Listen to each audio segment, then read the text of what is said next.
वो था प्रत्येक बेरोजगारों को प्रतिवर्ष 5 लाख रोजगार देना, नौकरी देना, सरकारी नौकरी देना, और नौकरी ना मिले तो 5,000 और 7,000 का बेरोजगारी का भत्ता देना।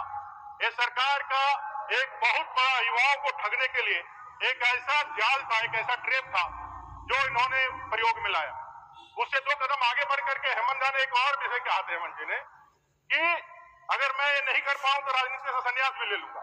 मैं नहीं कह रहा, कई एक वीडियो पूरे देश झारखंड में वायरल है। आप वहां कह करके आप सरकार में सत्ता में आए, और सत्ता में आने के बाद ये चाहे सहायक पुलिसकर्मी जो अभी यहां तक पहुंचे हुए हैं, आप आ रहे होंगे तो देखे होंगे, इन सहायक पुलिसकर्मियों को भी आपने कहा था कि हम आएंगे तो इनको भी हम प्रमोट करके इनके सैलरी और बाकी डीए सब बढ़ाएंगे। हद तो तब हो गई जब आपके मंत्री और आप लोगों ने ऐसा घोषणा करके माला पहन लिया, मिठाइयां खा ली, और मिठाइयां माला खाने के बाद भी आज जब आप उत्तरार्ध में हैं, आप जाने वाले हैं, तब भी वो वहां बैठ करके अपने उसी मांग के लिए आज भी अपने बाल बच्चे के साथ यहाँ ठग करके यहाँ पहुंचे। तो मैंने कहा कि ये सरकार ठग करके ही सरकार सत्ता में आई, और ठग करके ही इन्होंने 5 साल ये सत्ता चलाई है। जब जब युवाओं का आक्रोश बढ़ा, जब जब महिलाओं का आक्रोश बढ़ा, फिर कोई ठगने की नई स्कीम लेकर के आप चले। आप कहें कि भाई इस बार हम आएंगे तो 1 लाख रुपये 1 जुलाई को दे देंगे, खटाखट 8,500 रुपया दे देंगे। ऐसा कहकर के आपने चुनाव में जाने का वायदा किया, और चुनाव में गए, 1 जुलाई भी पार हो गई, किसी को एक पैसा नहीं मिला। अभी आप कह रहे हैं 1 लाख दे करके भाई इतना देंगे। महोदय, इस सरकार में 4 महीने से पेंशन नहीं मिला है।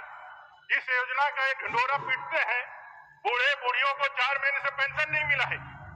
जिन अन्य योजना का आप ढिंढोरा पीटते हो, 11 महीने 12 महीने से ग्रीन कार्ड होल्डरों को अन्न नहीं मिला है। कितना ठगेगा महाराज?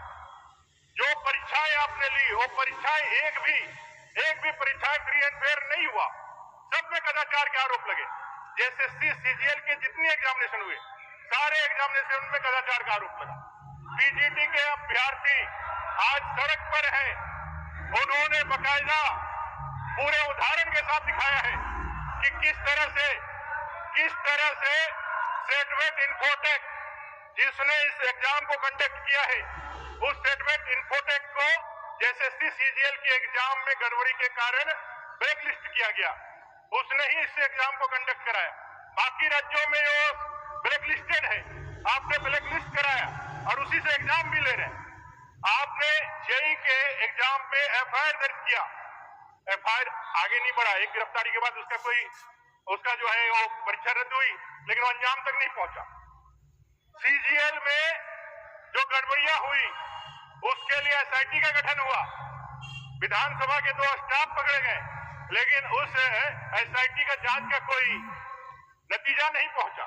और अभी पीजीटी का मामला, ये पूरे मामले जो हम लोग देख रहे हैं, युवाओं को पहले तो 5 लाख नौकरी तो बहुत दूर की बात है, जो 500,000 जो नौकरियां आप देने के लिए आगे बढ़े, वो भी नौकरी देने के नाम पर नौकरियों को बेचा गया। सारे नौकरियों को आपने बेच दिया, सारे एग्जामिनेशन आपने बेच करके एसएससी सीजीएल के चेयरमैन को इस्तीफा देना पड़ा। बावजूद इसके भी आपने उस जांच को पूरी तरह से एकदम ठंडे बस्ते में रख दिया। क्यों?